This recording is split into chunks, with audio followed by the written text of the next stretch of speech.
It's really difficult to learn something when you can't hear the person speaking, right?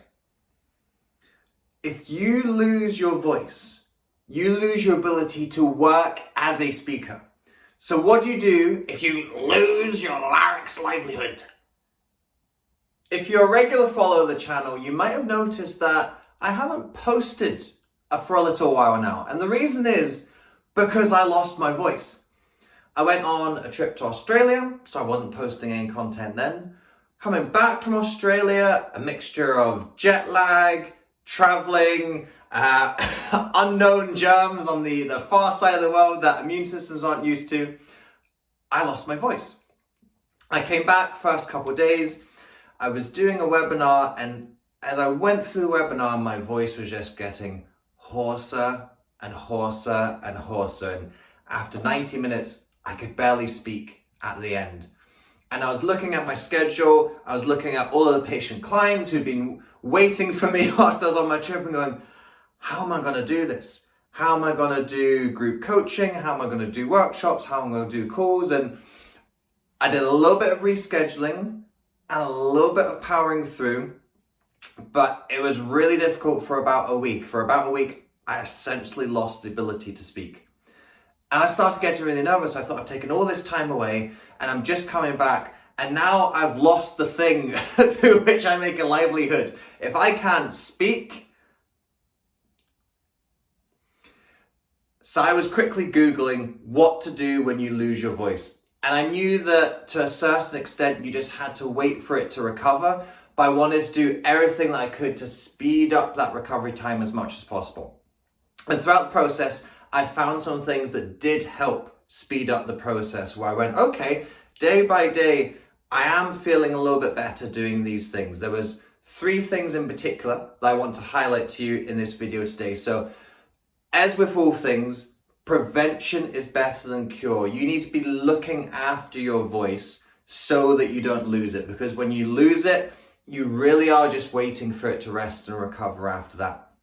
This video is not about that. I've done other videos in terms of how to protect your voice and keep your voice working over a long period of time. But this is for the break class in case of emergency. If you lose your voice, how are you going to get back as quickly as you possibly can? Drilling down into that first key point that I was talking about there, the only way to really get your voice back is to rest your voice. But what does it mean by rest your voice? For me, I was looking at some of the workshops and webinar commitments I had, looking at some of the coaching commitments I had. And you might say, okay, it's a case of just dialing back on those. Actually, it needed to be so much more than that. I had a couple in the calendar that I just looked at them and I said, I can't do anything about those. It's too short notice. They've been waiting too long. The money has already been paid. I just need to do those. After doing those and around doing those, I took the complete opportunity to rest my voice. By complete opportunity, I don't just mean not doing more webinars and workshops and coaching calls. That meant not speaking. That meant not speaking around the house. That meant texting my wife when I wanted to tell her something. That meant doing sign language when I wanted to communicate something to her. The only way to rest your voice is to rest your voice. You need to speak as little as possible. And for basically 4 or 5 days, I was not speaking at all. Everything was just like a silent meditation retreat.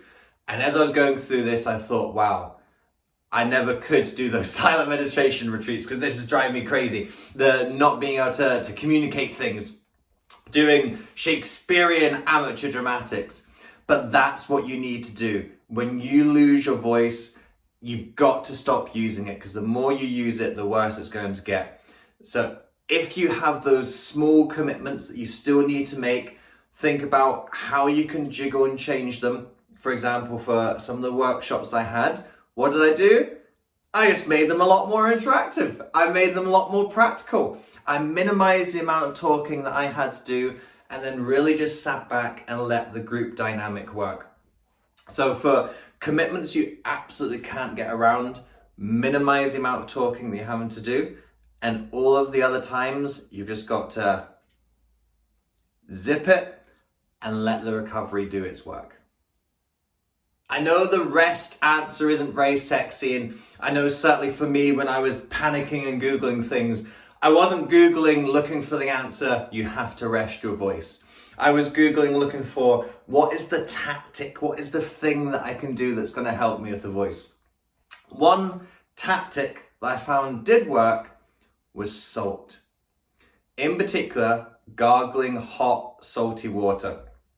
I'd put a teaspoon of salt into maybe about 500 mils, maybe a little bit less, maybe about 400 mils, about a pint for imperial measurements, of warm water, like just out of the tap, warm water. So not boiling the kettle warm, just warm water out the tap. So it's warm enough where you can still drink it, but it's warm enough that you notice it's warm. So you get the warm water, mix in the salt, and then just gargle the water. Aww. Did that 3 or 4 times a day for probably about 10 days. And that was something that I found helped a lot. Really simple solution.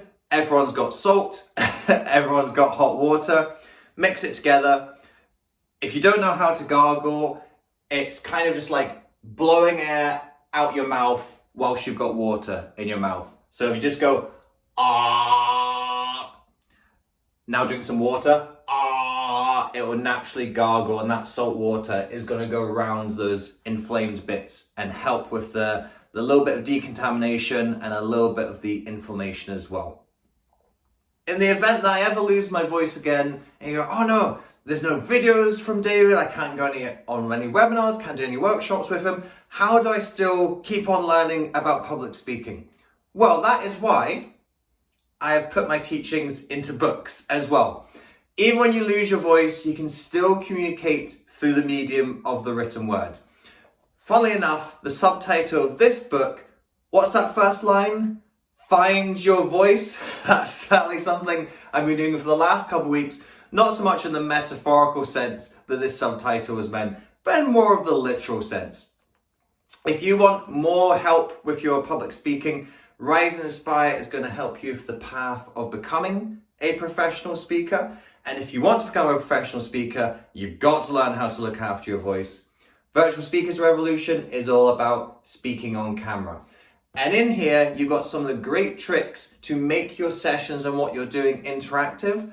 So if you ever do lose your voice, you know how to make your audience do most of the heavy lifting, and you can rest your voice as much as possible. Both of these books are #1 bestsellers on Amazon in their respective categories. The links to get a copy are down below. Ebook, paperback, audiobook, all of the formats. The audiobook, you will hear me narrating the book. So if I ever do lose my voice, there's something etched in time where you can still hear my lovely tones even when my larynx is doing a number on me. The final tactic that can help you recover your voice is steam. Breathing in steam can also help with decongesting, de-inflaming those vocal cords. When I was looking this up on Google, it was recommending going to steam rooms. Now I love sitting in saunas and steams. I love the heat, I love sweating away. The issue was, when I went to, or if I was going to go to the local centre, I couldn't ask to go for a steam because I couldn't speak. So what I had to do for the first few days was just have hot baths. Hot bath, close the door, close the window, get some steam in that room and breathing in the steam. After the first few days, when I could just croak out, steam please, I then went to the specialized steam rooms and I was sitting in those. So I was doing steam every day, whether that was sitting in the bath, going to the official steam rooms. There's fancy contraptions that you can buy as well. You can buy little steam machines and also dehumidifiers that you can have in your home office as well. They're great prevention techniques. So again, prevention is always better than cure. You want to be learning how to prevent yourself from losing your voice. When it comes to steam, it works both ways. It helps you to prevent losing your voice. It helps you when you do lose your voice. So get yourself in those hot, wet atmospheres. That's going to stop that voice and that vocal cords and throat being dry and hoarse as much as you possibly can. Hopefully you will never need to watch this video. Sadly, I suspect that you've come across this video because you've lost your voice and you're searching, what do I do when I lose my voice? Hopefully this is a video that you won't need to watch. Hopefully this is a video that you watch with academic interest and go, oh, if I ever do lose my voice, then I know where to come. Losing your voice, it really sucks. If you are going through that right now, I know it's frustrating. I know you're just going to be impatient and you're going to want to get back into things as quickly as possible. I'm a really impatient person.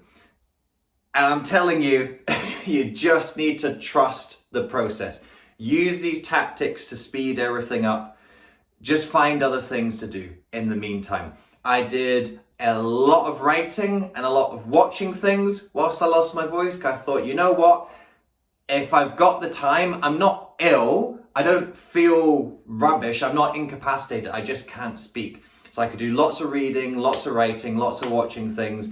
I know it might not be what you want to do and it might not be what you need to do right now, but make the best of your time while you're going through this. And in the end, you are going to have your voice and you can tell everyone all about the experience and maybe share some of the things that you used that help you to find your voice again.